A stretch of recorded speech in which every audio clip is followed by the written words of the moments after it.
The Treaty of Rome, the founding text of what is today's EU, was not signed by the UK. Back in 1957, it set up the European Economic Community, and Britain decided that its ties to its former empire and the US were enough to go it alone. So Belgium, Germany, France, Italy, Luxembourg and the Netherlands clubbed together. But just 4 years later, the UK wanted in. They applied, only to be rejected twice by France. French President Charles de Gaulle vetoed the membership, citing incompatible economic interests. It was only after de Gaulle resigned that Britain joined the then EEC. It was 1973. Barely in, and Britain was already questioning its membership. 2 years later, it was put to a referendum. On that occasion, voters opted to stay by 67%. But by the mid-80s, the UK wanted to see its relationship with the group change. Prime Minister Margaret Thatcher threatened to hold British payments to the common budget. She felt that the UK benefited less than the founder states, notably because of the large chunk devoted to farming, which meant that the French got much more. Thatcher managed to strike a deal and get a rebate. She went on to back the biggest transfer of sovereignty to Brussels in the history of the bloc.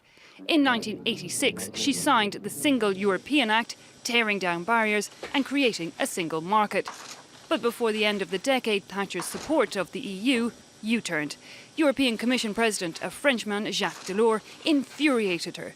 First by speaking to trade unionists in Britain and promising them more social rights. The Conservative Party split on the EU issue. Thatcher was ousted by her own party. I was turned out because I said to Europe, no, no, no. John Major took over. He began a series of opt-outs for the UK, opting out of the single currency, out of parts of the Maastricht Treaty. But that was not seen as enough by Eurosceptic Tories. Major was replaced by Labour's Tony Blair in 1997.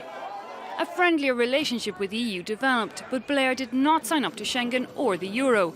In 2005, the three main parties in the UK promised a referendum on the EU Constitutional Treaty. But after that text was revised and became the Lisbon Treaty, then Prime Minister Gordon Brown decided to ratify it through Parliament instead. Euroscepticism was growing. When David Cameron took office in 2010, the pressure was on to once again put Britain's membership to a vote. When general elections came near, he promised to hold one if re-elected. He was.